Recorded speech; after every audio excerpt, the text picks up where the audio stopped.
ओम शांति। बिल्लियों के समाज में एक बार एक सभा बुलाई गई और ऐसी सभाएं बार बार होती रही है।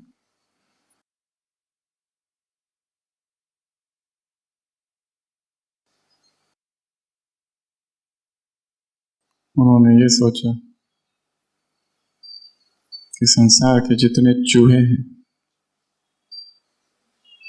वो हमारे हैं, वो हमारा भोजन है,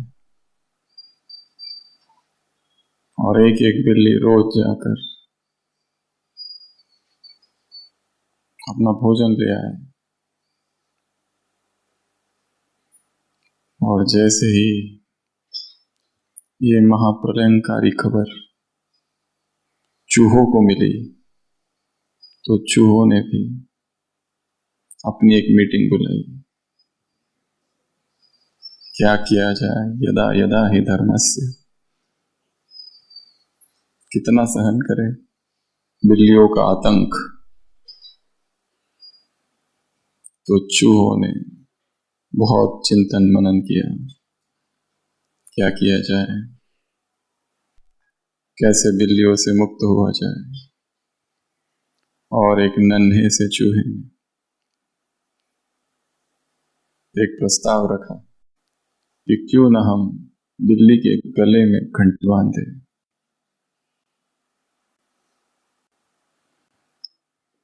तो हमें पता चल जाएगा और हम छुप सकेंगे। एक बुजुर्ग चूहा था, उसने कहा ये प्रस्ताव बहुत पुराना है, ये कोई नई बात तुमने नहीं की। ये थियरी तो बहुत अच्छी है कि बिल्ली के गले में घंटी हो, पर who will bell the cat, पर ये घंटी कौन बांधेगा? हमेशा से यही प्रश्न रहा है।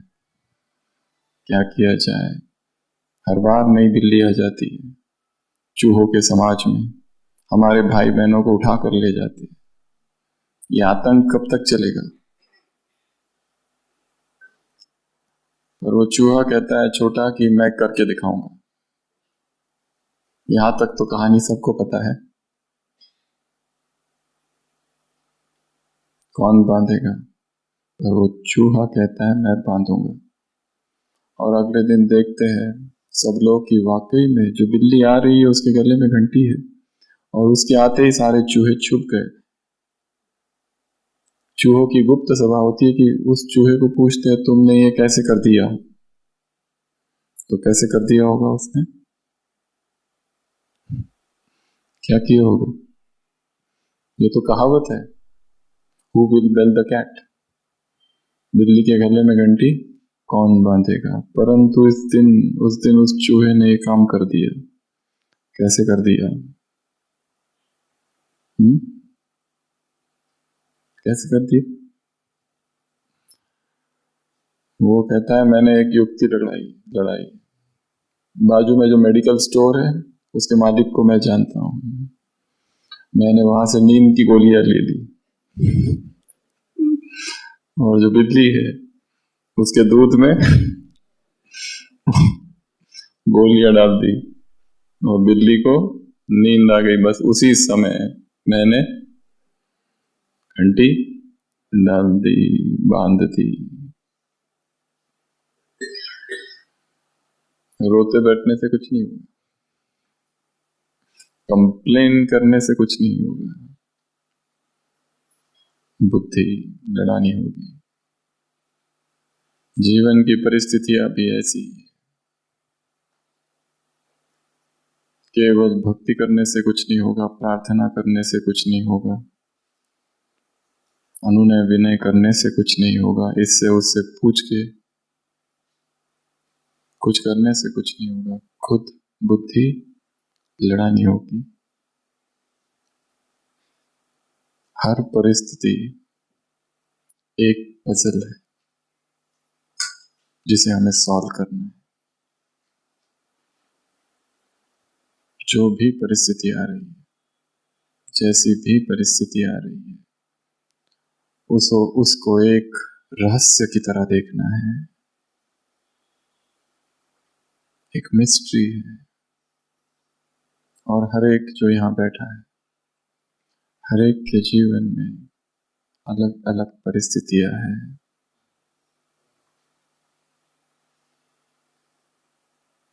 जैसे कोई डिटेक्टिव किसी केस को सॉल्व करने निकलता है,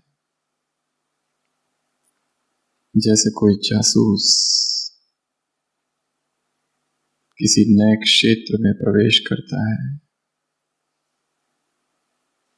चौकन्ना रहता है, एक एक चीज का अध्ययन करता है, उसी तरह जो भी जीवन में हो रहा है, साक्षी होकर, बाहर हटकर उसे देखना है, जैसे मैं उस खेल का भाग हूं ही नहीं, साक्षी। जितना हम डिटैच होकर चीजों को, वस्तुओं को, व्यक्तियों को, परिस्थितियों को देखेंगे, उतना हम अच्छे से उसे समझ सकेंगे। और जब नहीं समझ सकते तो फिर उलझ जाते हैं। अपने ही जीवन को समझने के लिए आप सबको ये एक स्वर्णिम अवसर मिला है, जहां आप रहते हैं और जिस क्षेत्र में काम करते हैं, सेवा करते हैं, उससे बाहर आ गए हैं। यहाँ पहाड़ों पर बैठकर अरावली की इन ऊंची वादियों में स्थित होकर उनको देखना है, उन परिस्थितियों को, उस जीवन को, उस घर को, उस सेवा केंद्र को, उस ऑफिस को, उन सारे स्थानों को दूर से, यहां से जो देख पाएंगे, ऊंचाई से एक नया एंगल दिखाई देगा। पर जैसे हम हर भट्टी में कहते हैं, ये गहराई तभी आएगी जब तीन चीजें होगी, भट्टी के तीन नियम। आशा है सब कर ही रहे होंगे, फिर पुनः याद दिला रहे इससे पहले कि हम इस सत्र की शुरुआत करें। जिन्हें गंभीर साधना करनी है,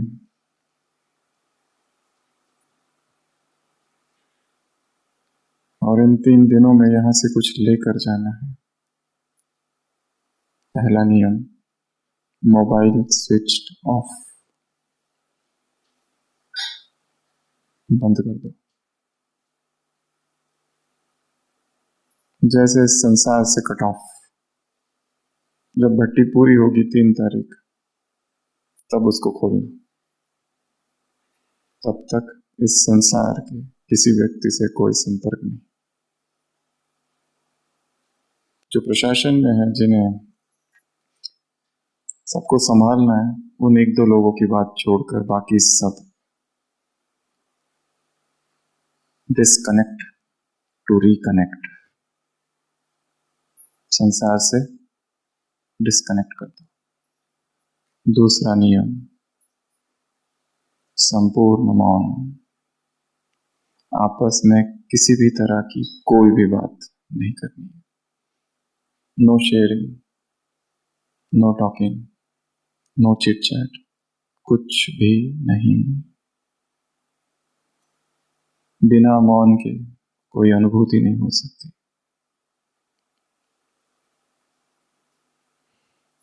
यहां पर आए हैं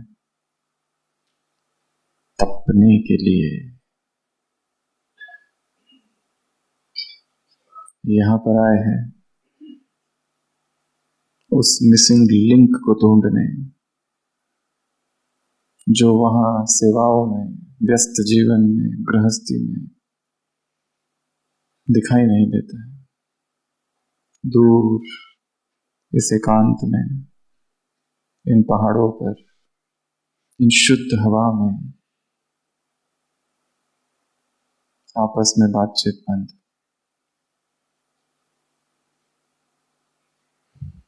बातचीत करते करते तपस्या नहीं हो सकती। हाँ, थोड़ा बहुत अनुभव हो जाएगा, एंटरटेनमेंट हो जाएगा। यहाँ से जाएंगे, वहाँ सेवा केंद्र पर जाकर अनुभव जरूर सुनाएंगे, हमने ये किया, हमने वो किया, और उसका प्रभाव कुछ दिन चलेगा बस, और केवल यादगार रह जाएगी। दैट्स इट, एक मनोरंजन मात्र। इतनी दूर आए हैं, चुप,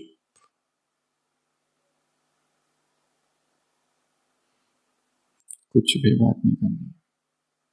अगर कोई करे तो उतना उत्तर या इशारे से, और हर एक को ये भी लक्ष्य रखना है कि हमें दूसरों की साधना भंग नहीं करनी है उससे बात करके। ये भट्टी का दूसरा नियम। तीसरा, इस कैंपस से कहीं बाहर नहीं जाना। बंद कर दो अपने आप को, अपना कमरा, dining, meditation hall, Om Shanti भवन, 4 धाम, बस। गहरा ऑपरेशन करना है मन का। चेतन में जो है वो केवल एक हिस्सा है, 9 हिस्सा नीचे दबा है सबकॉन्शियस माइंड में, और चेतन में भीतरी मन में वो क्या क्या है हमें भी नहीं पता, कितने जन्मों का है।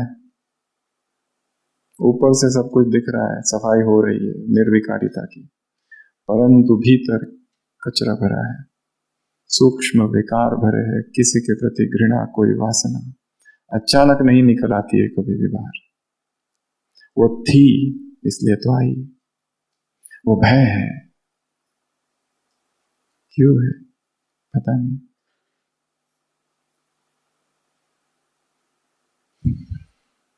कितना बड़ा काम है, जितना बड़ा काम उतनी बड़ी कीमत।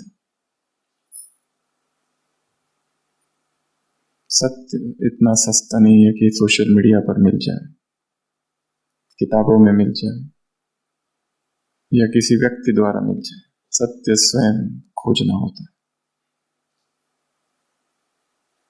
सत्य अनुसंधान, रिसर्च।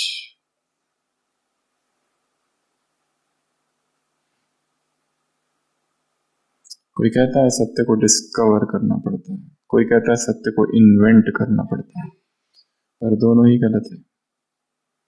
डिस्कवर अर्थात जो पहले से था उसे खोजा, इन्वेंट अर्थात जो था ही नहीं, इन्वेंशन की उसकी। एक तीसरा भी काम है, और वो है रीडिस्कवर करना। खोजा हुआ है, जाना हुआ है, पर जानते हुए भी अनजान जो है। भगवान को जाना पर जानते हुए भी अनजान, उसके नजदीक है परंतु फिर भी दूर है। वापस पहुंच जाना। तो आशा है सभी इन 3 नियमों का पालन करेंगे। यदि गहरा अनुभव करना है तो, अगर नहीं करना है तो बिल्कुल पालन मत करना। जो चल रहा है, जैसा चल रहा है चलने दो। अनुभव तो होगा ही। परमात्मा अवतरण भूमि पर आए हैं, तपस्या भूमि पर आए हैं, और शायद भविष्य में पता नहीं ऐसा संगठन, ऐसा भट्टी का अवसर मिले ना मिले।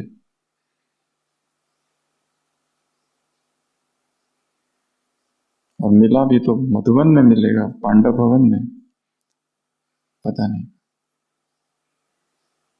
इसके लिए एक एक दिन यहाँ का क्रांति का दिन हो और क्रांति की रात हो।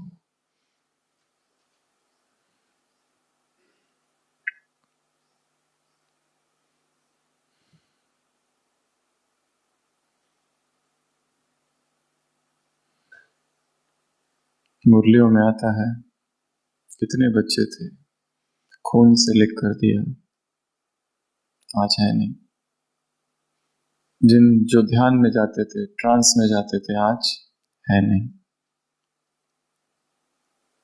जिनको बाबा ने अलौकिक नाम दिए, अव्यक्त नाम दिए, वो भी चले गए। जब यज्ञ में बेगरी पाठ आया, सुविधाएं कम हो गई, छोड़कर चले गए, और जो गया वो कभी वापस नहीं आया। आया तो बहुत रेयर। एक माता से हम मिले थे कभी, वो 5 साल की से ज्ञान में थी, उसकी उम्र 80 वर्ष होगी। उसने कहा मैं मम्मा की स्टूडेंट हूँ। आई, मम्मा की स्टूडेंट बनी, कुछ साल में ज्ञान छोड़ दिया, संसार में चली गई, शादी, बच्चे, पोते, और अभी फिर से ज्ञान में आ गई। सोचती है, कहती थी, पता नहीं बुद्धि कैसे फिर गई उस समय। आज मैं कहां से कहां होती और संसार की वासनाओं के चक्की में पिसती गई। गृहस्थ, झंझटे, व्यापार, कहां फंस गई, होश ही नहीं रहा। और अभी वापस ज्ञान में 5 साल से। इसलिए मुरलियों में आता है, आते बहुत है, सुनंती, और फिर दूसरों को सुनावंती। मुरली सुनंती, मुरली पढ़ंती, मुरली पढ़ावंती, सेवा करंती, दूसरों को ज्ञान में लावंती।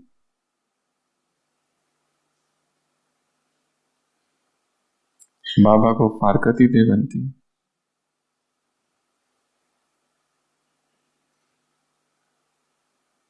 भगंती, मरंती।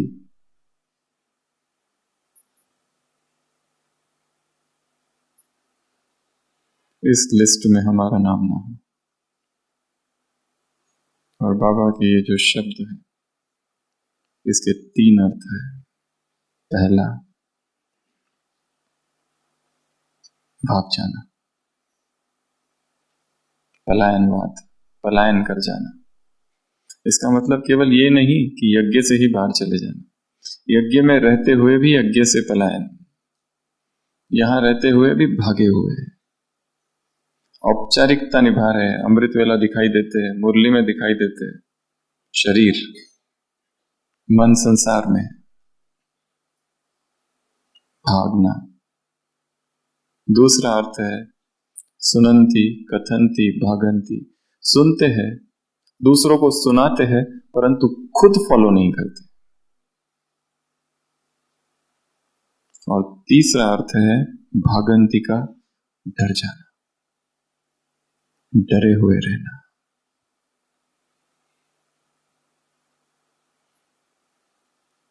तो सबसे पहला कारण भाग जाने का। ऐसे 7 कारण हम लेंगे। यज्ञ में आत्माएं आती है, यह रह रही है 10 साल, 20 साल, 40 साल, फिर भी एक दिन ज्ञान छोड़कर चली जाती है। फिर भी जो छोड़कर नहीं जाते, मन से छोड़ देते हैं, इसलिए निरस जीवन है। सब कर रहे हैं, परंतु मैकेनिकल, रोबोटिक। सुबह उठ रहे हैं, अमृत वेला कर रहे हैं, फिर मुरली क्लास जा रहे हैं, उसमें लिख रहे हैं, क्या लिख रहे हैं पता नहीं, कुछ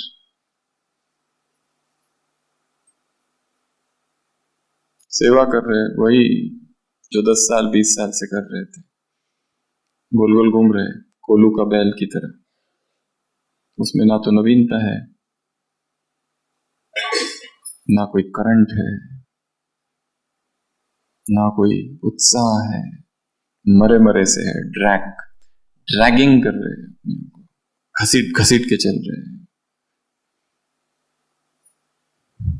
तेज बारिश हो रही थी और एक व्यक्ति किसी घर के पास रुक जाता है, देखता है अंदर एक गुरुजी है और कुछ शिष्य बैठे हैं, कहानियां सुना रहे हैं। वो सोचता है क्या करूं, अभी बारिश है, सुनता हूं ये लोग क्या सुना रहे, और वो ऐसी ऐसी बातें सुना रहे गुरु की इसको सहन ही नहीं होता, ये क्या उटपटांग सी बातें सुना रहे। और मुझे क्या करना है, 5 मिनट तो रुकना है फिर चले जाना है, मैं कुछ को क्यों करूं। परंतु अंदर की जो बातें होती है वो ऐसी खतरनाक होती है कि अब उससे रहा नहीं जाता। वो गुरु कह रहा है, एक बार मैं जंगल जा रहा था और अचानक मेरा सामना शेर से हो गया। शेर सामने, मैं आगे। शेर मेरी तरफ बढ़ रहा है, मैं उसकी तरफ बढ़ रहा हूं, वो उसकी मेरी तरफ, मैं उसकी तरफ, और शेर ने मुझ पर ऐसी छलांग लगाई और मुझे खा गया। अब इस बात पर ये जो व्यक्ति है बाहर खड़ा हुआ, इसके सहनशीलता के बाहर है, वो कहते क्या बोल रहे हो आप, आपको खा गया, फिर ये कौन है, आप तो मर गए ना, फिर ये जिंदा कौन है। वो व्यक्ति कहता है, ये भी कोई जीवन है,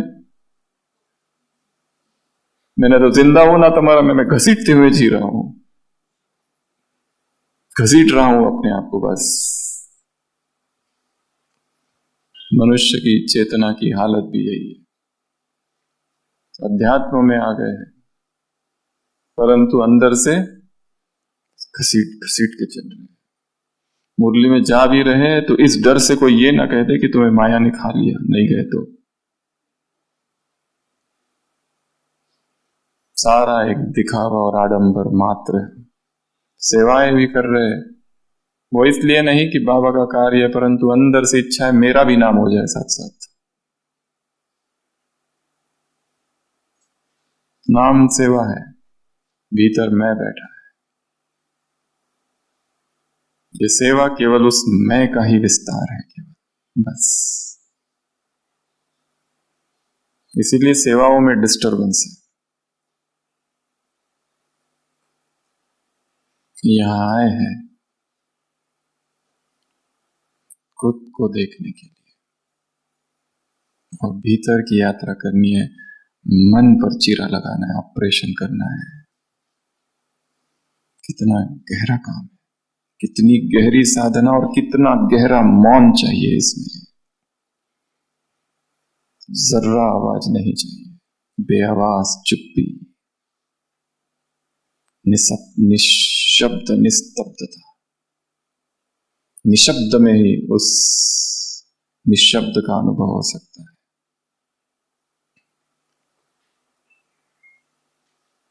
मौन एक साधना है, एक तपस्या है। पर मौन का अर्थ ये नहीं बोलना ही नहीं, मौन अर्थात स्वचिंतन, मौन अर्थात आत्मचिंतन, मौन अर्थात सिंहावलोकन। हिंदी मराठी में शब्द है सिंहावलोकन, अर्थात सिंह जो होता है वो पीछे मुड़कर देखता है, शेर होता है ना पीछे मुड़ता है। रेट्रोस्पेक्शन। इस भट्टी में आए हैं 2 काम करने, पिछले 6 मास में जो कुछ हुआ है उसको साक्षी होकर देखो, और यहां से जाने से पहले जो करना है उसकी प्लानिंग बनाकर जानी है। जैसे हम हर भट्टी में सभी से कहते हैं कि ये जो भट्टी है केवल और केवल तैयारी है, ये सार्वजनिक भट्टी है। इस सार्वजनिक भट्टी का रूपांतरण यदि व्यक्तिगत भट्टी में नहीं हुआ तो यहां आना केवल मनोरंजन मात्र है, बस। वापस अपने स्थान पर कब पहुंच रहे सभी? 2 तारीख फिजिकली पहुंच कब रहे? 2 तारीख 3, यहां से निकलने की डेट नहीं, पहुंचने की 3। तो आपकी भट्टी चालू होगी 4 तारीख से, ठीक है? 21 दिन की भट्टी, 21 डेज भट्टी। ये सार्वजनिक है, वो व्यक्तिगत होगी। ये प्रकट है, वो गुप्त होगी, किसी को नहीं बताना। उसका टॉपिक आज रात, कल दिन भर, कल रात, परसों रात, इन 2-3 दिनों में सुबह 2 और 5 के बीच बाप दादा द्वारा हर एक को व्यक्तिगत रूप से दिया जाएगा। इसलिए बहुत सो लिए, सुबह भी मुरली में था। ऐसा अवसर फिर नहीं मिलेगा। कल का उठने का टाइम 1:45 बजे, ठीक है? सभी का 1:40, ताकि 20 मिनट में तैयार हो जाओ। और उसके लिए जल्दी सो जाना पड़ेगा। सुबह उठने की 2 ही विधियां हैं, एक जल्दी सोना और दूसरा रात्रि भोजन त्याग, या फिर जो नहीं कर सकते वो कम, थोड़ा सा। योग के लिए 2 बातें खाली चाहिए, बुद्धि और पेट, भरा भरा पेट। नशा, नींद, भारीपन, ऊर्जा देह में बहती रहे। Food obstructs the life energy, रोक देता है। शरीर पचाने में, खाने में और फेंकने में बिजी हो जाता है। चिंतन का काम कब करेगा? जागरण का काम कब करेगा? लोगों को नींद आती रहती है। भट्टी में हम देखते हैं, उठते हैं, बातें करते करते अपने कमरे से यहां तक पहुंचते हैं, दरवाजे के बाहर तक बातें चालू रहती है 2 माताओं की। अंदर आते हैं, फिर बड़ी मुश्किल से 45 मिनट्स योग और फिर वापस अपनी बातें चालू। ये बीच में योग का डिस्टरबेंस हो गया उनकी बातों में।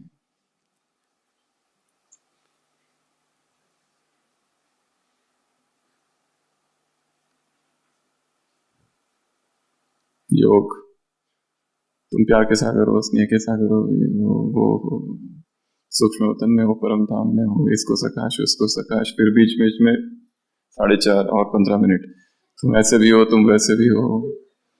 फिर वो क्या कर रहा है, वो वहां बैठा है, अच्छा वो कहाँ है। फिर किसी का मोबाइल बजता है, उतना भी नहीं समझ में आता है इसको, इसकी बाद में क्लास कराएंगे। और फिर ट्रैफिक कंट्रोल का गीत, चलो काम पूरा हुआ। अभी सीधा 7 बजे, अगली नींद का समय 7 बजे, आंखें खोलकर। ऐसी दिनचर्या चालू है, इधर भी चलती है। क्यों? क्योंकि उधर का ही इधर लेके आते हैं। उधर की दिनचर्या से फ्री होने के लिए 2-3 दिन लगता है लोगों को, तब तक जाने का समय आ जाता है। इसके लिए कहा ये भट्टी केवल एक पूर्व तैयारी है। रियल भट्टी जो चालू होगी 4 तारीख, नोट करके रखना है, 4, 5, 6 हर दिन का चार्ट रखना है। टॉपिक जिसका ब्रह्मचर्य लड़खड़ा रहा है वो ब्रह्मचर्य पर भट्टी करेंगे। उन 21 दिनों में ब्रह्मचर्य के अतिरिक्त और कोई टॉपिक नहीं पढ़ेंगे। जिनके संबंधों में कड़वाहट है वो संबंधों पर भट्टी करेंगे। जिनके स्वभाव संस्कार में कोई गड़बड़ है, रोने की आदत है, गुस्से की आदत है, जीवन को इतना व्यस्त कर दिया है कि ज्ञान योग के लिए समय ही नहीं है। उनको अपना दिनचर्या सेट करना है। भोजन पर बिल्कुल भी नियंत्रण नहीं है, खाओ खाओ। उनको भोजन की भट्टी करनी, हर एक को अपनी अपनी अलग अलग। जिनकी बीमारियां हैं शरीर में, ढूंढना है ये क्यों है बीमारी। कुछ तो कर रहे हैं जो गलत है, प्रकृति के विरुद्ध है। 3 प्रकार के नियम है। पहला सरकार के नियम, सब लोग फॉलो करते हैं। क्यों? सबसे ज्यादा कौन सा नियम फॉलो करते हैं? सरकार के। क्यों? पुलिस पकड़ लेती है, तुरंत दंड होता है। दूसरा ईश्वरीय सरकार के नियम, वो थोड़ा थोड़ा फॉलो करते हैं श्रीमत, क्योंकि तुरंत दंड नहीं मिलता उसमें। बाकी वो जो नियम है, कोई जाएगा ट्रैफिक रूल्स तोड़कर, तुरंत पकड़ लेते हैं, तुरंत चलान, सब कुछ करना पड़ता है। ईश्वरीय श्रीमत देखेंगे। और तीसरा नियम है प्रकृति के नियम, उसका दंड बहुत बाद में मिलता है। And the first law of nature is eat what is natural, original, seasonal, regional. जो प्रकृति ने जिस तरह दिया हुआ है उसी को वैसे ही खाना, बिना प्रोसेस किए हुए। जो आग में गया वो गया, फायरलेस किचन। जो प्रकृति के इस नियम को तोड़ेगा वो भी बीमार पड़ेगा, चाहे वो कोई भी हो। फिर क्यों साधु संत बीमार पड़ते हैं विश्व भर में?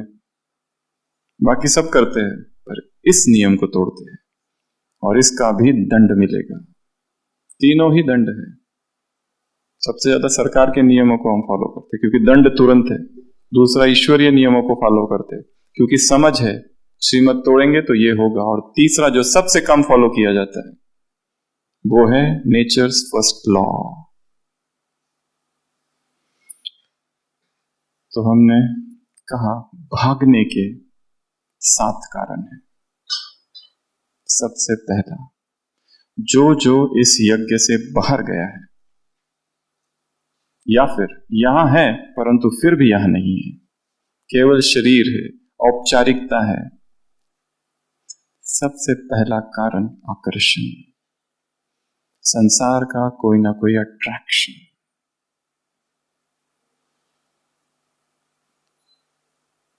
कुछ करना था, ज्ञान मिल गया, इधर आ गए, और वो जो इच्छा थी वहां की वो अब भी है। संसार का ऐसी कोई बात है जो खींचती रहती है और वो ही आकर्षण एक दिन इस यज्ञ से बाहर ले जाता है। कितनी सारी माताएं हमको मिलती हैं, कहती है क्या करे। एक माता वो कहने लगी मेरा बेटा कुमार, उसी ने हम सबको ज्ञान में लाया। 6 मास मधुबन में आता था, सेवा करता था, इतना अनन्य कुमार, बाहर का मेरे हाथ का भी खाना बंद कर दिया था। उसी की वजह से हम लोग सारे ज्ञान में आए। फिर धीरे धीरे पता नहीं क्या हुआ, कुसंग में चला गया, सेंटर पर जाना छोड़ दिया और फिर शादी कर ली। यहां तक भी ठीक, पर अब तो रोज दारू पीता है। वो भी नहीं, वो पत्नी को मारता है, बच्चों को मारता है। पत्नी छोड़कर चली गई है, बच्चे मेरे पास है। अब मैं क्या करूं?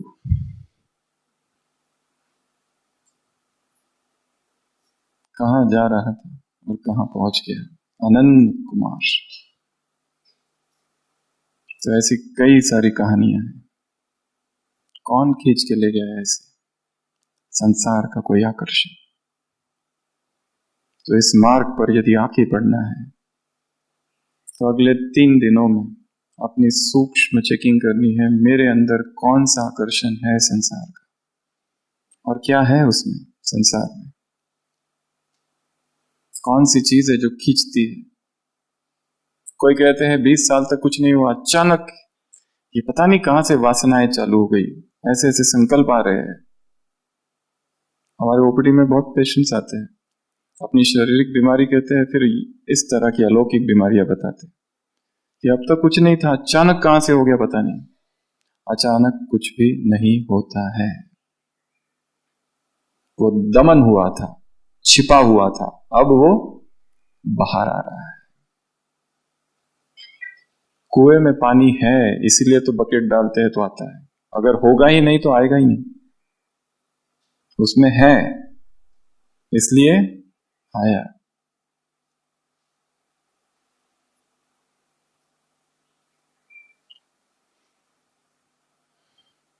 अट्रैक्शन।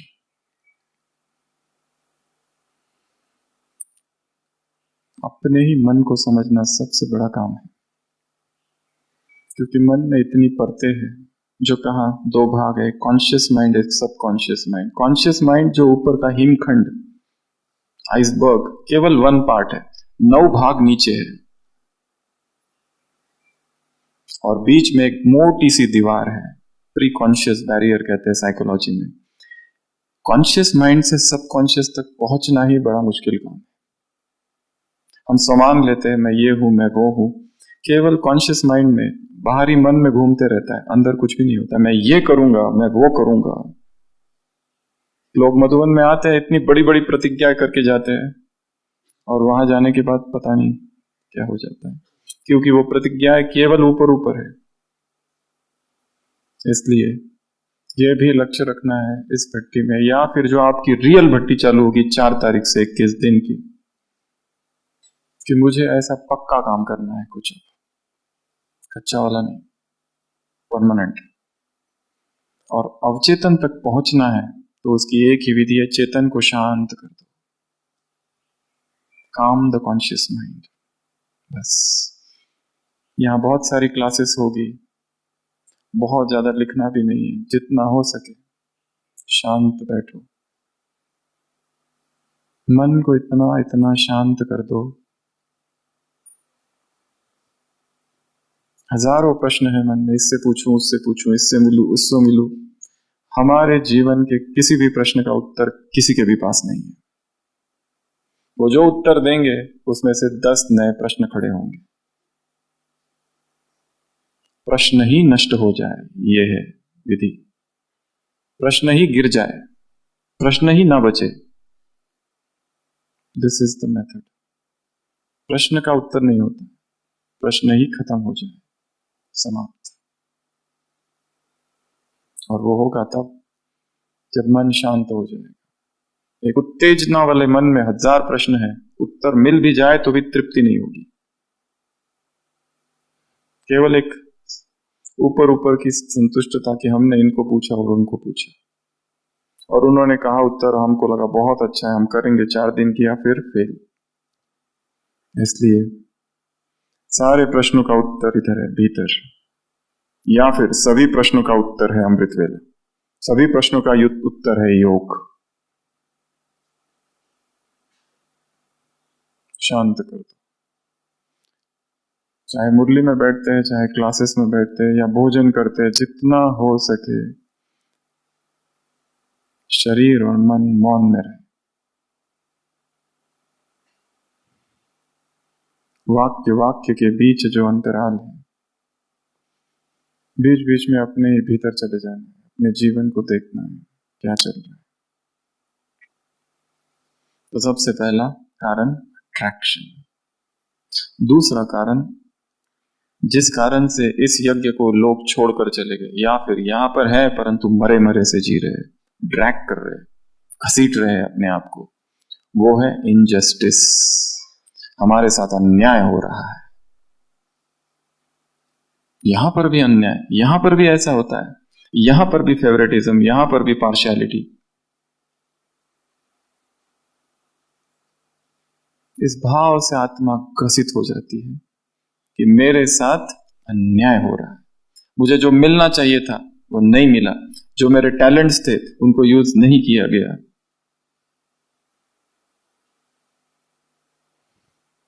परमात्मा न्याय का सागर है,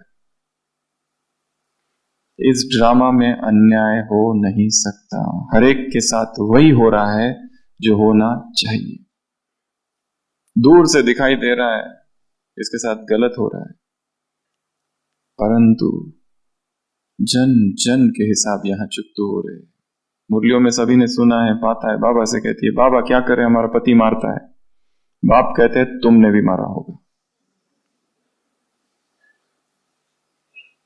क्या करे, ये आत्मा हमारे पीछे पड़ी हुई है, छोड़ती ही नहीं। बाबा कुछ भी करो, इसकी ट्रांसफर करो, कुछ भी करो, इसका डिपार्टमेंट चेंज करो, बाबा या हमको चेंज कर दो। ना स्थान बदलेगा, ना व्यक्ति बदलेगा, ना परिस्थिति, तुम्हें बदलना है। इन्वर्टेड कॉमा, अव्यक्त महावाक्य। ना स्थान, ना व्यक्ति, ना परिस्थिति, सब वैसे ही रहेंगे। बदलना किसको है? मुझे। और उसी बदलाव के लिए एक मौन की आवश्यकता है, सॉलिट्यूड की आवश्यकता है। इसलिए जैसे अभी यहां 3 दिन आए, हो सके तो हर दिन ऐसा मौन होता है, इंटरमिटेंट साइलेंस। मौन अर्थात ये नहीं कि हम हमारी सेवा है और हम कुछ बोले ही नहीं। जब भी समय मिले मौन को चुरा लो, इंटरमिटेंट मोड। और हो सके तो साल में एक बार एक सोलो रिट्रीट करनी है, खुद की स्वयं की 10 डेज मौन, कहीं दूर जाकर, साल में एक बार। ब्रह्मा बाबा के जीवन कहानी में है, बनारस में उनका मित्र था, उसके पास चले जाते थे, सोलो रिट्रीट, एब्सोल्यूट साइलेंस। और रोज थोड़ा थोड़ा थोड़ा थोड़ा थोड़ा थोड़ा 6 मास में हो सके तो 3 दिन कभी बीच में absolute silence, no mobile, no technology, no contact, no speech.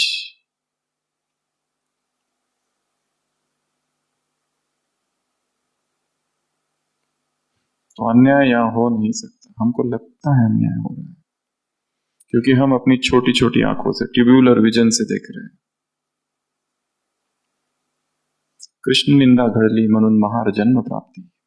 शायद किसी जन्म में कृष्ण निंदा हुई होगी, इसीलिए इस जन्म में ये छोटी जाति का मिला है जन्म। जन्म जन्म के हिसाब हमने पता नहीं कितने लोगों को दुख दिया है इस जीवन में, नहीं किसी और जन्म में। हमारे जन्म जन्म के दुश्मन हमारे व्हाट्सएप के ग्रुप्स में हैं। हमारे जन्म जन्म के दुश्मन हमारे घर में पति पत्नी बच्चा, वो जो छोटा सा बच्चा आता है घर में, पालने में है कितना निरागस, और उसके हाथ में एक तलवार होती है। किस लिए आया है? चुगतू करने। बच्चे का जन्म होता है, माँ बाप को बताते हैं, गरीब है बेचारे, बेटे के छाती में छेद है, 5वें दिन पता चलता है, डॉक्टर कहता है अब अर्जेंट ऑपरेशन करना है, 5 लाख लगेंगे। माँ बाप के पास कुछ भी नहीं है, कहां से लाए इतने लाख? कर्जा, ये वो, दिन रात माता वो पिता काम करते हैं, कैसे भी करके 5 लाख जमा करते हैं। बच्चे का ऑपरेशन होता है, 5 दिन का बच्चा, ऑपरेशन हुआ, ऑपरेशन के दूसरे दिन डेथ। किस लिए आया था? किस लिए आया था? लेने आया था कुछ। उसी तरह ऐसी बहुत सी आत्माओं को से हमने कुछ लिया है, वो वापस लेने आई है, वापस दे दो। इसलिए इस ड्रामा में अन्याय नहीं है, जो हो रहा है वही सत्य है। परंतु ये बड़ा कठोर वाक्य है, इसको स्वीकार करने के लिए बड़ी गहरी समझ और मौन चाहिए। ऊपर ऊपर से तो सभी को पता है, पर अंदर से थोड़ी मानता है मन। तो सेकंड, और ये जब होता है, कुछ लोग तो ये छोड़कर ही चले जाते हैं। XBK उनका भी एक ग्रुप है, वो भी मिलते हैं आपस में, और जो जा नहीं सकते वो यहीं रहते, परंतु मरे मरे से दुखी, उदास, जी रहे पर नहीं जी रहे, वही घूम रहे गोल गोल, अमृत वेला उठते, मुरली करते, सब करते, पर कोई चैतन्य नहीं। पुरुषार्थ खो गया है। हाँ, जब दूसरों को देखते पुरुषार्थ करते हुए तो कहते हैं हाँ हम भी किसी समय ऐसा पुरुषार्थ करते थे, हम सेम सेम सेम 2 बजे उठना, मुरली लिखना, डिस्कशन करना। अरे अब क्या हुआ? हम करते थे, कहानी हो गई पास्ट की, अभी संपूर्ण बन गए।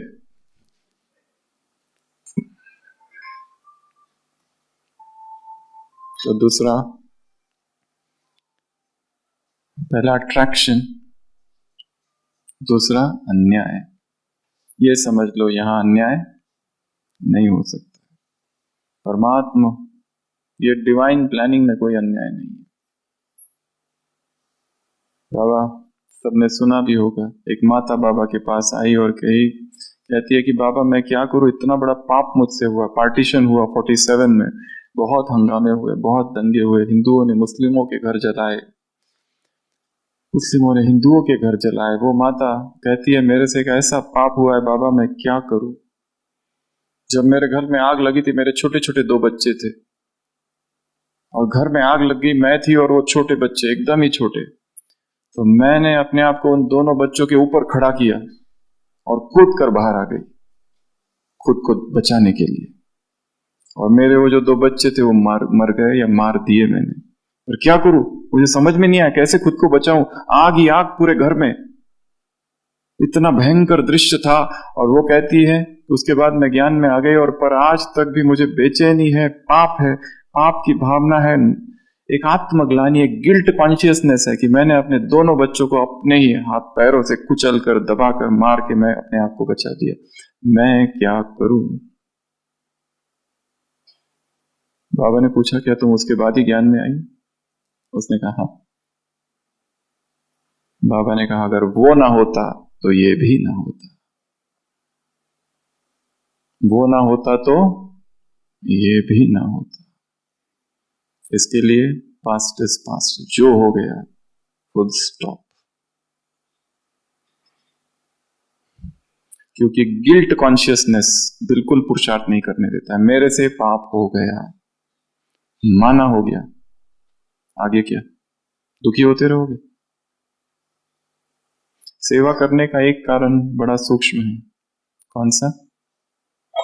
दूसरों को परिचय देना, क्लास कराना, प्रदर्शनी कराना, सेवा केंद्र की सेवा करना, स्थूल सेवा, तन से, मन से, धन से। एक कारण यह भी है, ब्राह्मण जीवन में किए हुए पापों के प्रायश्चित के लिए सेवा है। ब्राह्मण जीवन, तुमने बाबा के महावाक्य, तुमने 63 जन्म में जितने पाप नहीं किए उतने ब्राह्मण बनने के बाद किए। क्योंकि अज्ञान में एक का एक गुना, भक्ति में एक का एक गुना, ज्ञान में एक का 100, पाप और पुण्य दोनों। मधुबन में आए हैं 1 का 100 गुना, पाप और पुण्य दोनों। यहां आए हैं, यहां पर भी छोटी छोटी गलतियां, मिस्टेक, भरकर चाय ले लिया, आधा पिया रख दिया। अभी यहां बैठे पता नहीं कमरे का शायद फैन चालू होगा।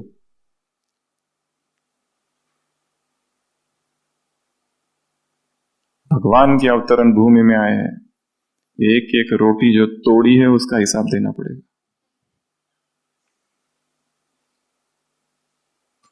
जो वेस्ट किया है उसका हिसाब देना पड़ेगा।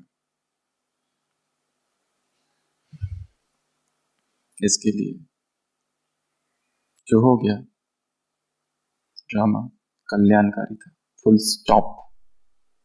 ये गिल्ट कॉन्शियसनेस पुरुषार्थ नहीं करने देगी। तीसरा, अपवित्रता।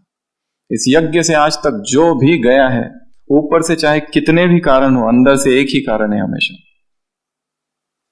काम विकार। उसी ने खींचा, उसी ने हलचल पैदा की और वही ले गया। इसके लिए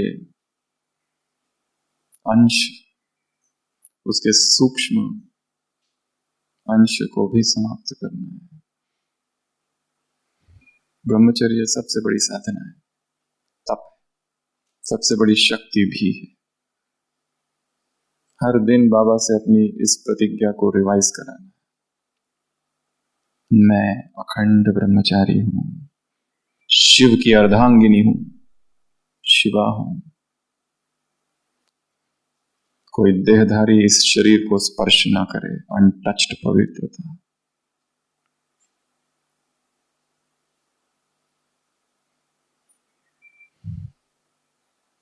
तो प्योरिटी चेक करना है, अपने प्योरिटी के चार्ट को चेक करना है, पिछले 6 मास में कैसी रही।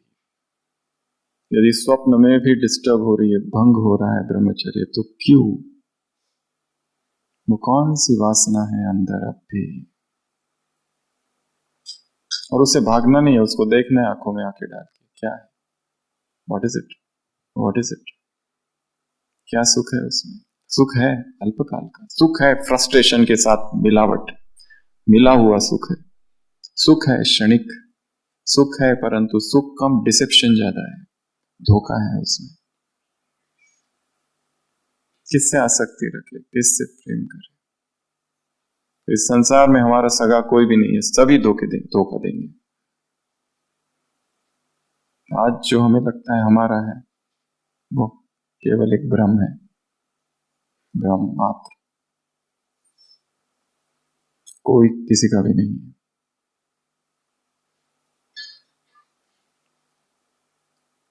एक बाप के अतिरिक्त बाकी सबसे ऊपर ऊपर का प्रेम करना। सौतेली माँ होती ना, ऊपर से हाथ घुमा देती है, वैसे हाथ घुमा देना।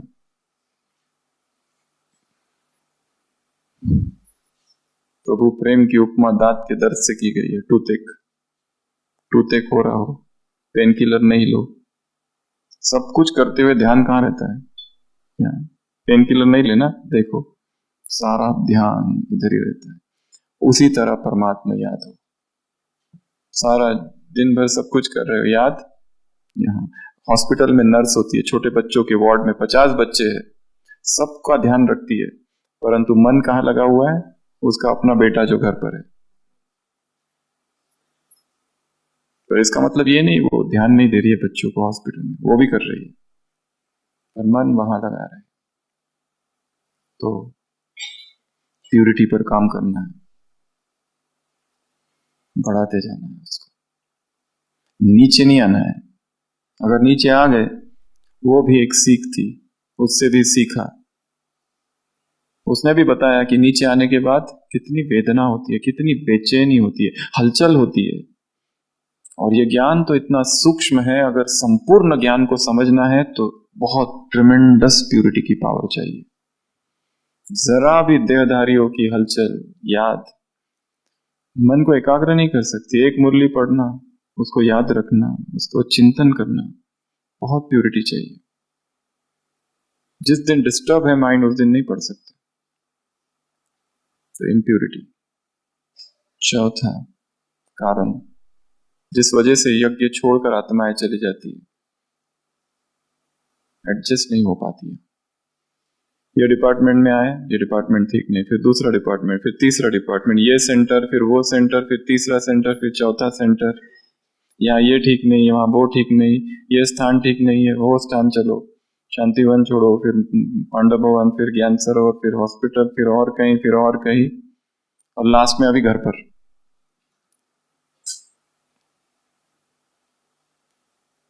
एडजस्ट नहीं हो पाती।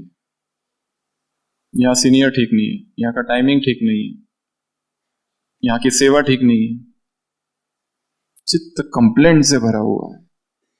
दादियों को बाबा ने कहां कहां भेजा, ऐसे ऐसे स्थानों पर भेजा जहां कुछ नहीं था।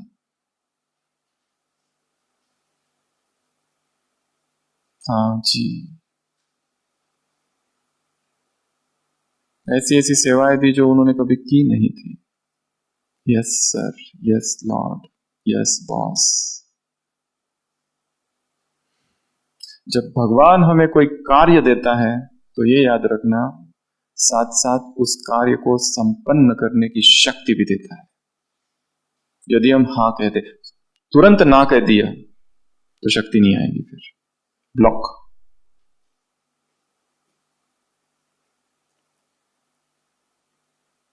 हर परिस्थिति में एडजस्ट करना खुद को, कहीं पर भी हो। अभी भी किया है ना, एक एक कमरे में कितनी माता रह रही है? 10-10 माताओं के साथ एक कमरे में रहना बहुत बड़ा तपस्या है। 12 एक को खिड़की चालू, एक को बंद। एक का 10 बजे रात को फोन आता है, तब हमें नींद लग गई थी, उसके फोन की वजह से जाग गए। कोई आता है, पैर को पैर मार कर जा रहा है। कोई बाथरूम में चला गया है, 1 घंटा हो गया, ठक ठक ठक ठक, कहता रुको रुको, निकलता ही नहीं। बड़ा काम है, बड़ा पुरुषार्थ है। परंतु जहां पर भी हो, शांत। दिल्ली में कमला नगर में दादी गुलजार रहते थे, माताएं आती थी दूर दूर से, और एक बस आती थी, उसका टाइम फिक्स था। कुछ माताएं आई और वो 1 मिनट की वजह से बस मिस हो गई। वो क्लास में 15-20 मिनट दूसरी बस से आई और लेट पहुंची। दादी को मिले, दादी के कहा, दादी देखो हमारी बस मिस हो गई, ये हो गया, वो हो गया, क्या करें, ऐसा नहीं होना चाहिए, तो पहली बार हुआ। मैंने कहा ठीक है। वहां जो बैठे थे ना, दूसरी बस का इंतजार करते हुए, वहां बाबा की याद में बैठो। और तुम जो आए हो, ये मत समझो कि तुम्हारे मार्क्स कम हो गए, मार्क्स फिर भी जमा हो गए, पहुंच गए ना यहां तक।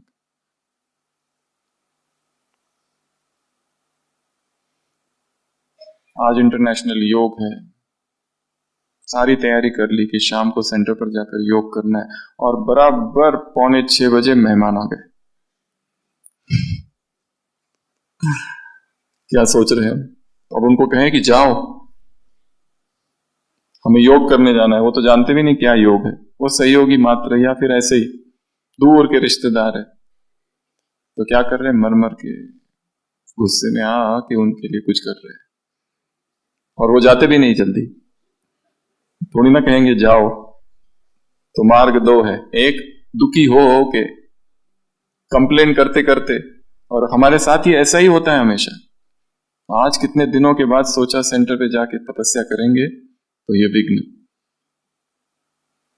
दूसरा मार्ग, अब वहां जाके योग करने वाले थे, अब इनकी सेवा यहीं बैठकर योग युक्त होकर करेंगे। जो बनाएंगे इनके लिए जो कुछ भी, उसमें ऐसी प्रभु किरणें भर देंगे कि वो हृदय उनका शुद्ध हो जाए। दो मार्ग, जहां हो वहीं पर स्थिर एडजस्ट कर लेना। भिन्न भिन्न लोगों के साथ एडजस्ट करने का ना, वन वन की काठी है सब, कैसे भी संस्कार वाले हो तो एडजस्ट कर लेना।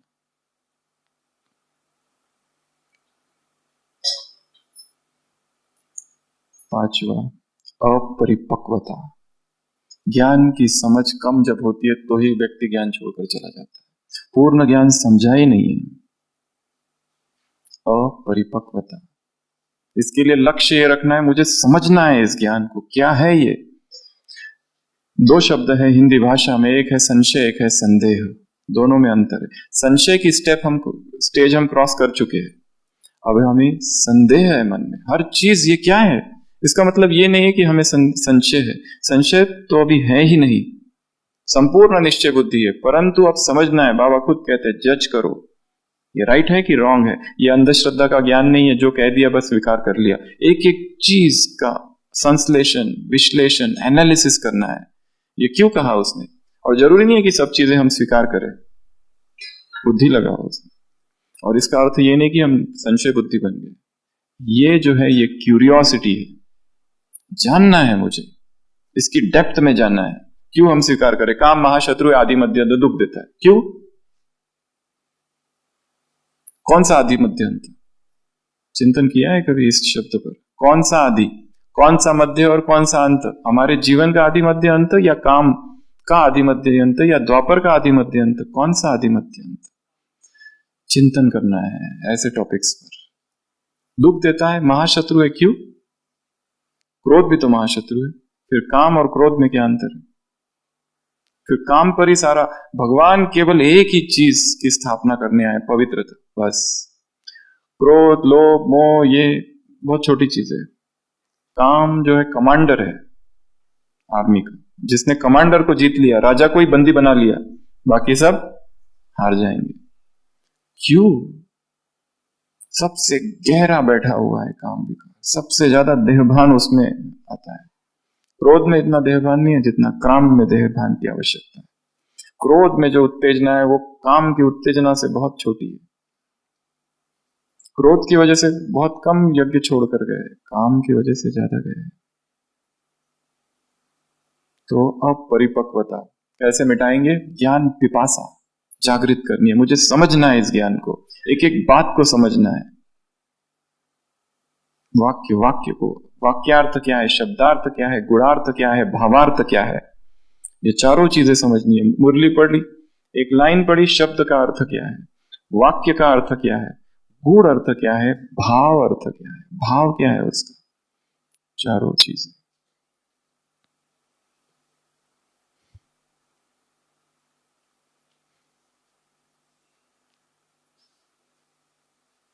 छठवां कारण असंतोष, अतृप्त है यहां पर आत्मा है, इसलिए एक दिन फिर छोड़ जाती है। अचानक कोई नहीं जाता है, अतृप्त हो जाती है, तृप्ति नहीं हो पाती, क्योंकि जो अंदर मैं बैठा है उसको प्रशंसा चाहिए। हमने सेवा की, हमारी इच्छा है कि बहन जी सबके सामने हमारा नाम ले, और जब नहीं लेती तब दुख होता है, उनका नाम लिया हमारा नहीं लिया। सबसे ज्यादा सेवा तो हमने ही की थी। सेवा किस लिए कर रहे हैं, किसी को खुश करने के लिए या परमात्मा की सेवा। हमने सेवा की, उधर जमा हो गया, बस फिर किसी की प्रशंसा की आवश्यकता नहीं है।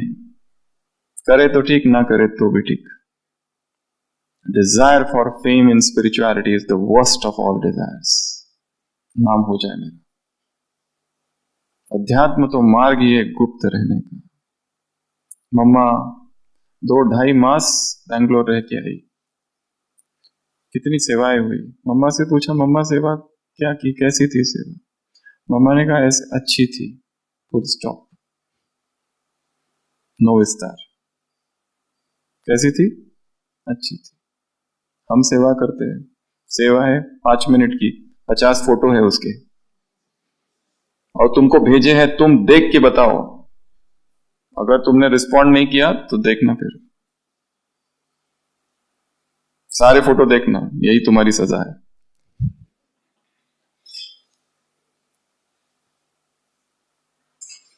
इतनों की सेवा, इतना विस्तार, इतना उसका वर्णन।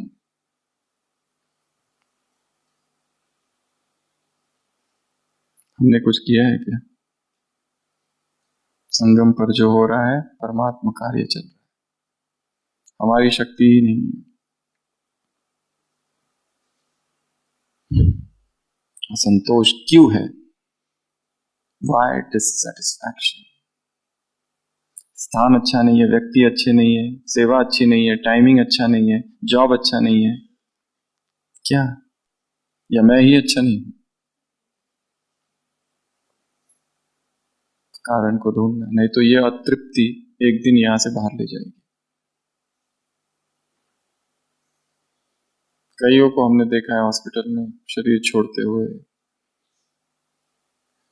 कईयों को देखा है शरीर छोड़ते हुए जो बाबा की याद में, मौन में, दादियों को देखा है कैसे शरीर छोड़ दिया, आराम से निकल गई आत्मा। और कईयों को ऐसे भी देखा है जिन्होंने दिन रात यज्ञ की सेवा की, पर ज्ञान के लिए समय नहीं था, योग के लिए समय नहीं था, केवल सेवा सेवा सेवा सेवा सेवा। और फिर एक दिन बीमार पड़ गए, और बीमार पड़ गए तो फिर कोई सेवाधारी आया और वो सेवाधारी चला गया, और फिर कोई नहीं था बीच में, और फिर इतना फ्रस्ट्रेशन, इतना फ्रस्ट्रेशन, यहां तक कि एक आत्मा को तो हमने ऐसे देखा जितने 40 साल तक दिन रात सेवा की।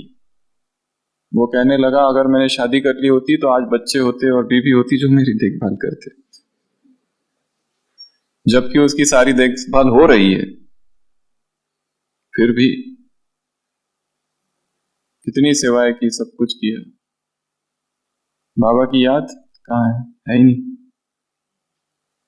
एक आत्मा तो ऐसी कि जाते जाते मुझे मसाला डोसा खाना है, मसाला डोसा खाना है, और मसाला डोसा खाते खाते ही प्राण तन से निकले, बाबा था ही नहीं। वो मेरा बाबा के नारे लगा रहे थे जीवन भर, वो कहां चले गए?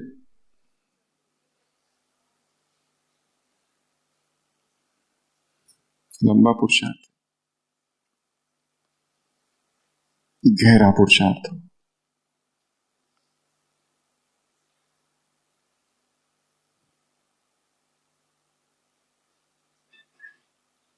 अगला,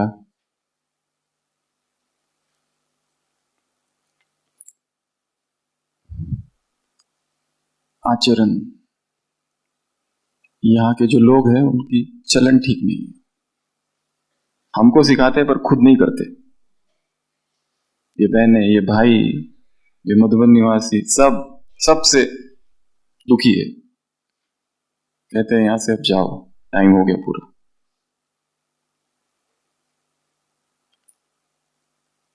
हमें किसने ऑथोरिटी दी है दूसरों को जज करने की? कौन क्या कर रहा है, तुम्हें उससे क्या? और दूसरा क्या कर रहा है, क्या हम वास्तव में जान सकते हैं? कोई 40 साल से है, अभी वो ऐसा है, पर उसके साथ 40 साल की तपस्या चालू है। तुम्हारे पास क्या चालू है? कुछ भी नहीं। उनके जीवन में त्याग था, तपस्या थी। अभी शायद शारीर की कोई बीमारी आ गई या अभी कोई माया आ गई, फिर भी उनका 40-30 साल का जमा है। तुम्हारा क्या जमा है? कुछ भी नहीं। और हम कमेंट उन पर कर रहे हैं और सोच रहे ये ठीक नहीं है, इसलिए हम यहां से जाते। सुनंती, कथनती और भागंती, कितने सारे ऐसे कुमार हैं जिन्होंने उनको, दूसरे कुमारों ने जिनको उनको ज्ञान में लाया, वो आज है नहीं, वो चले गए, चतुर्भुज हो गए।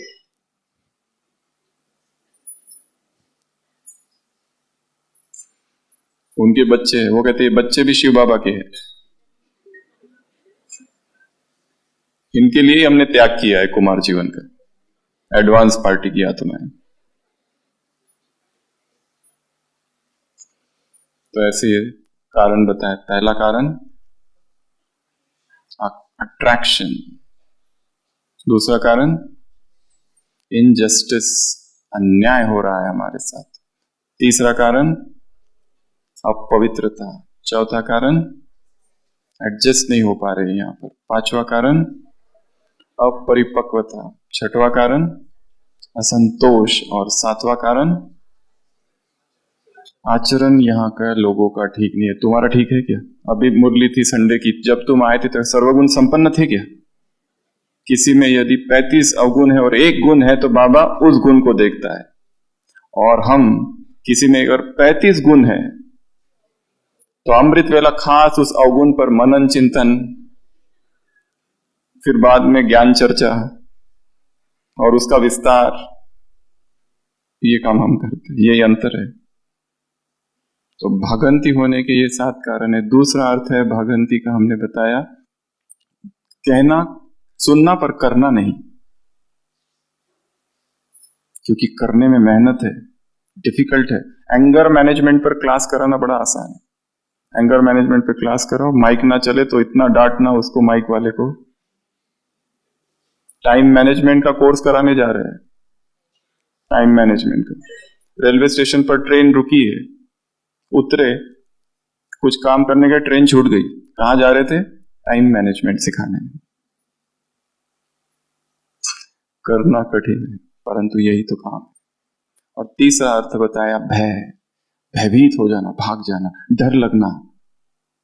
ये अभय का मार्ग है। भय नहीं करना है यहां पर, भयभीत नहीं होना है। चाहे कुछ भी आ जाए, कितनी भी बड़ी परिस्थिति आ जाए, फिर भी छोटे बच्चे होते हैं, डरावनी मूवी देखते हैं। कैसे देखते हैं? डरावना ऐसा हाथ करते पर बीच से हाथ खोल के देखते जरूर है। ऐसा नहीं कि बंद कर देंगे, ऐसे ऐसे देखते हैं, पर देखते तो है। जीवन में भी डरावनी परिस्थिति आएगी, अचानक सब साथ छोड़ देंगे, अचानक निंदा, अचानक अपमान, अचानक इंसल्ट, अचानक लोग टारगेट बना देंगे। जिससे सबसे ज्यादा विश्वास किया वही विश्वासघात कर दे। बाबा के पास कितने सारे बच्चे थे, यहां आए कैसे फिल्टर होते गए, सब छोड़ के चले गए। आबू में इतनी ठंडी, आबू में परिस्थितियां, पानी इतना भारी, भोजन नहीं मिल रहा है, जानवर, डरावना माहौल, जंगल, फिल्टर होते गए। कुछ भी हो जाए, अभय की साधना है। अभय अर्थात भयभीत ना होना नहीं है, अभय एक अलग शब्द है। अभय अर्थात संपूर्ण भय के साथ हिम्मत का एक कदम आगे बढ़ाना। भय है, मार्ग है भय का, अंधेरी रात है, जानवर आ सकता है, परंतु निश्चय है परमात्मा साथ है, और आगे बढ़ाना। अभय अर्थात अनिश्चितता में छलांग, सरेंडर अर्थात असुरक्षा में छलांग। दादियों को किसी ने गारंटी दी थी कि तुम आ जाओ तुमको सब कुछ मिलेगा, पर आजकल कोई भी यज्ञ में आना चाहता है तो पहले कंडीशंस रखता है, ये मिलेगा ना, वो मिलेगा ना, कन्याएं, कुमार, ये मिलेगा ना, विद कंडीशन। और आते भी है तो बैकअप प्लान रखते हैं अपना एक। दादियों ने कोई बैकअप प्लान रखा था? छलांग लगा दी बस। Jump into the unknown, insecurity is surrender. तो सभी स्थिर होके बैठेंगे, डायरी पेन पेंसिल बंद।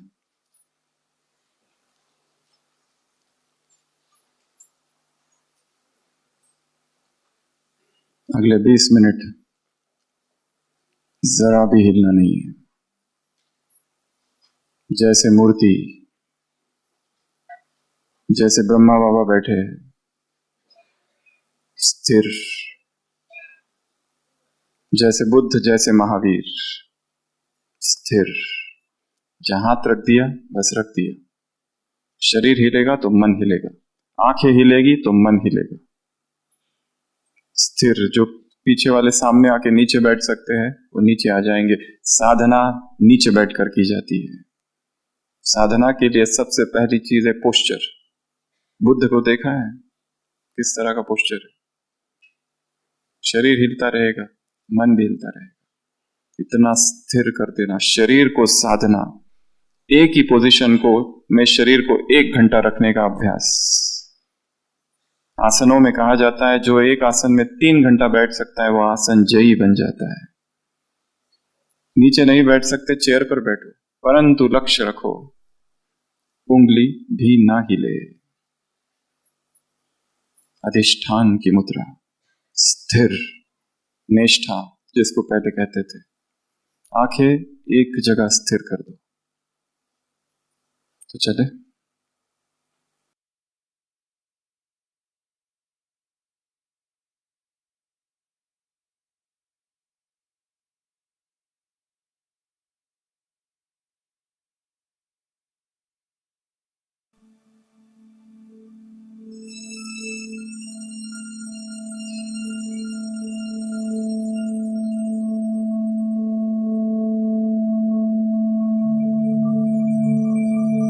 शांत चित्त से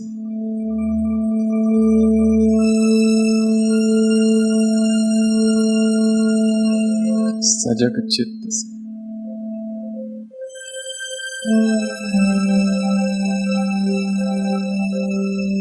एक भीतर की यात्रा।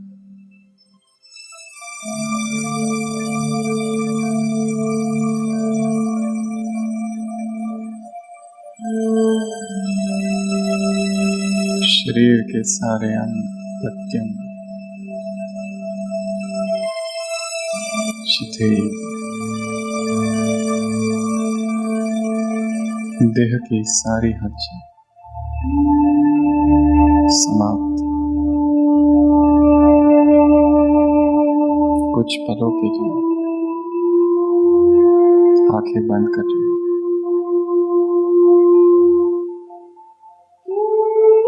सिर के सिरे से पांव तक अपने शरीर का अवलोकन करना है।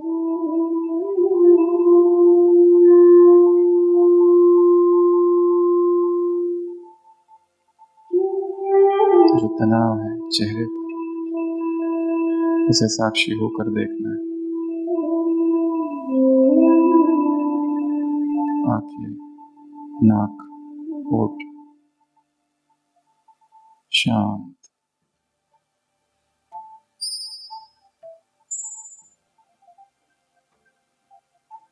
दाया कंधा, दाया हाथ। अपने मन को शरीर में घुमाना है।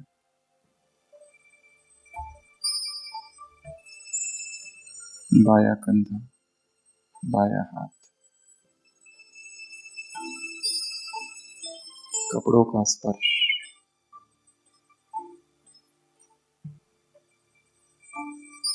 छाती, पेट, शांत, उत्तेजना रहित।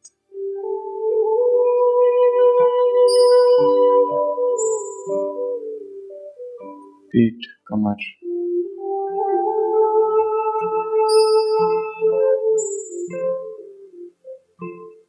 अनुभव करो किस तरह की हलचल।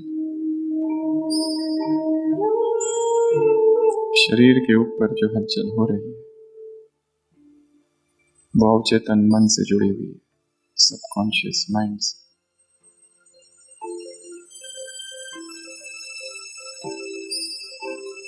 दाया पैर ऊपर से नीचे तक, बाया पैर,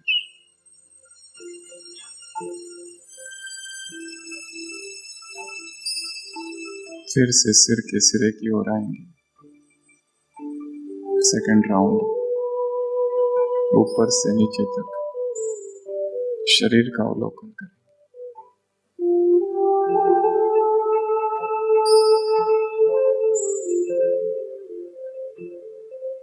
फिर से ऊपर से नीचे तक तेज गति से।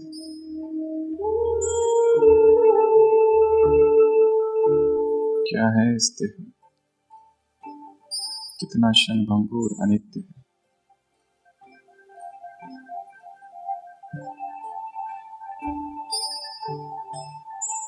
संपूर्ण चेतना को भ्रुकुटी के मध्य केंद्रित।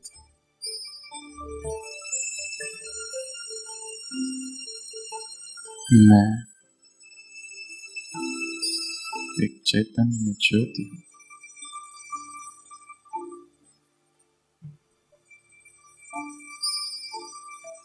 देह के भव्य भाल पर विराजमान, मन की आंखों से चमकता सितारा देखेंगे भ्रुकुटी पर।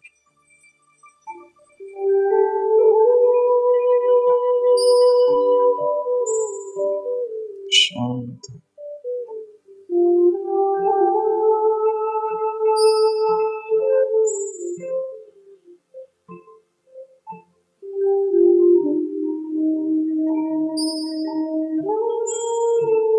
शरीर को यहीं छोड़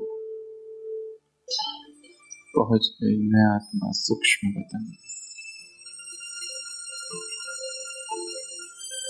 सभी आंखें खोलकर अव्यक्त बाप दादा को देखेंगे।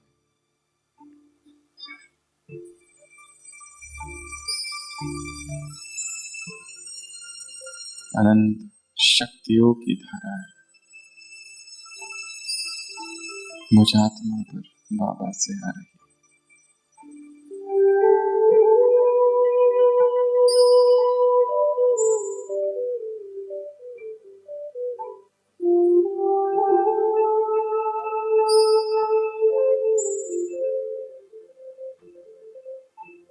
बाबा का वरदानी हाथ सिर पर।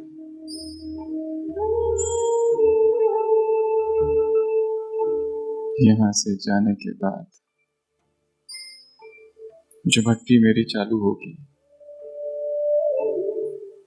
उसके लिए बाबा वरदान दे रहे। विजयी भव,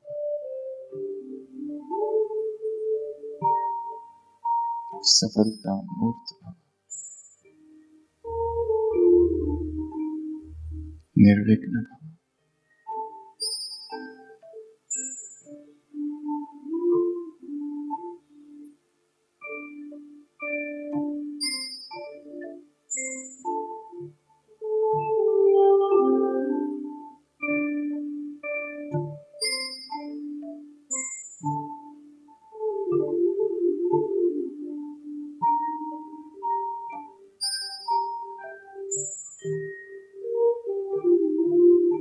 बाबा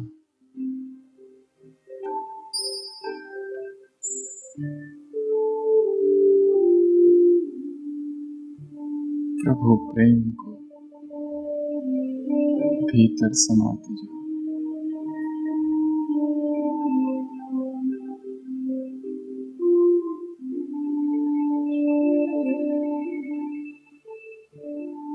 सभी आप अपने स्थान पर बिना किसी आवाज और हलचल के खड़े हो जाएंगे। बिना आवाज के मौन बाबा से दृष्टि लेते हुए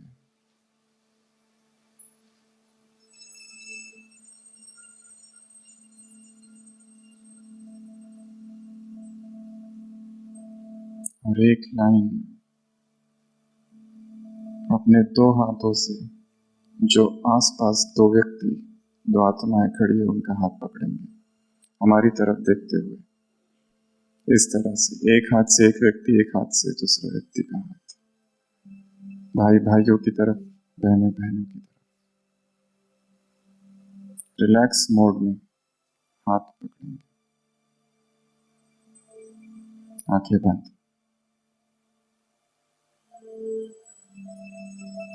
ढीले छोड़ दो दोनों हाथ, नीचे छोड़ दो और ढीले छोड़ दो और पकड़ के रहो।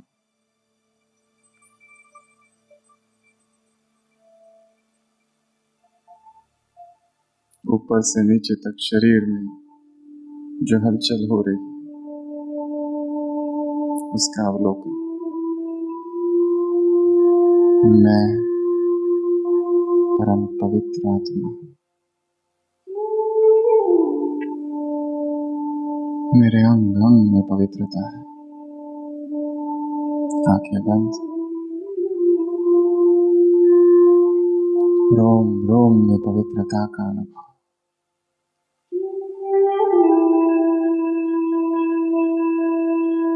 मैं शिव की अर्धांगिनी हूं।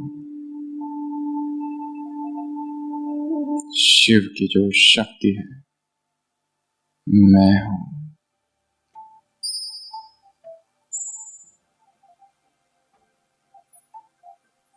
मैं अखंड ब्रह्मचारी हूं, अखंड ब्रह्मचारिणी हूं। रोम रोम में प्यूरिटी की करंट का अनुभव, मेरे दोनों हाथों से प्यूरिटी के ये प्रकंपन इन दो आत्माओं को जा रहे हैं।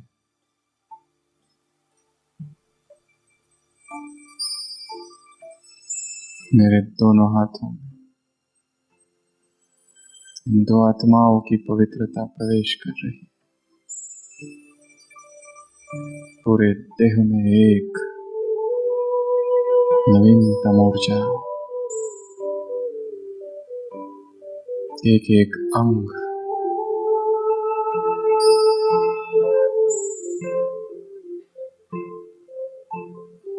रोआ रोआ, मन का एक एक कोना प्योर हो रहा है। परम धाम से पवित्रता के सागर शिव बाबा की पवित्र किरणें मुझ पर, सारे हॉल में पवित्रता, सैलाब आया प्यूरिटी का।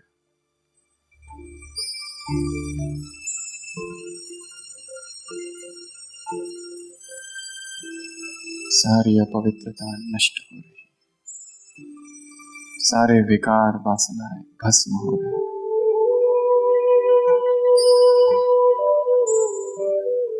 संपूर्ण पवित्रता की प्रतिज्ञा ब्राह्मणों के इस समाज के सम्मुख मधुबन की इस तपोभूमि में बाबा, ये मेरी आपसे प्रतिज्ञा है, अखंड प्रतिज्ञा, अचल प्रतिज्ञा, भीष्म प्रतिज्ञा। अब तक जीवन में जो विघ्न आए, यदि उनका एकमात्र कारण कहे तो वह पवित्रता थी। उन सभी विघ्नों को भस्म करने का एकमात्र साधन है संपूर्ण पवित्रता।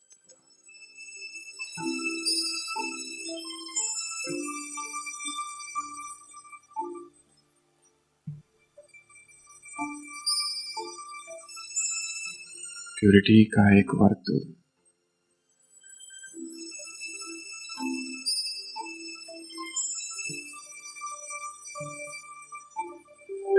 शरीर नश्वर, अनित्य, क्या देखे इसको। सभी हाथ छोड़ देंगे एक दूसरे का, आंखें खोलेंगे और अपने ही स्थान पर बहुत धीरे से एक परिक्रमा करेंगे और दूसरों को आत्मिक रूप में देखेंगे। केवल आत्माएं हैं, धीरे धीरे घूमेंगे अपने ही स्थान पर, क्लॉकवाइज, एंटी क्लॉकवाइज, बहुत धीरे। कोई देखे तो पता ही ना चले कि घूम रहे। केवल मणियों का संसार है, शरीर है ही नहीं। बहुत धीरे और धीरे, दूर से पता ही ना चले कि घूम रहे हैं। दूर दूर तक मणियां दिखाई दे रही है। सेकंड राउंड, बहुत धीरे, मस्तक मणियां चमक रही है। मणियों का देश है। बहुत धीरे सेकंड राउंड, कौन स्त्री कौन पुरुष, कैसी देह, केवल मणियां है।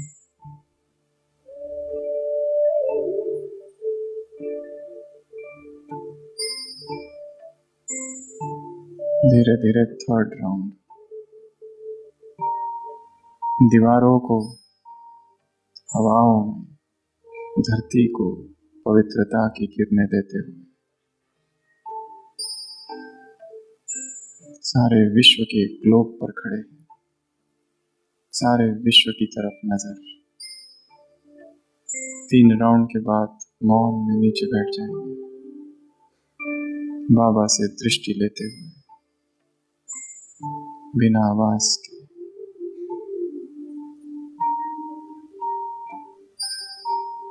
संपूर्ण मौन, दृष्टि गड़ी हुई है बाप दादा पर।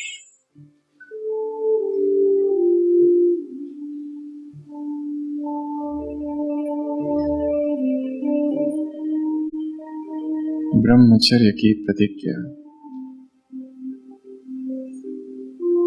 संपूर्ण पवित्रता का संकल्प और बाप दादा की दृष्टि का मिलन हो रहा है। बाबा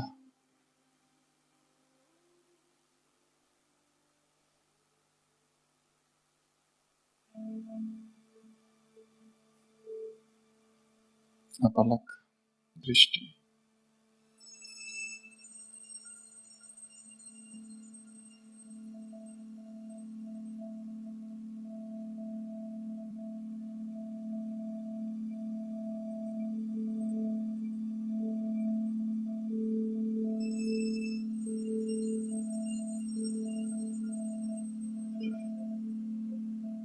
रोम रोम में एक रूहानी करंट है।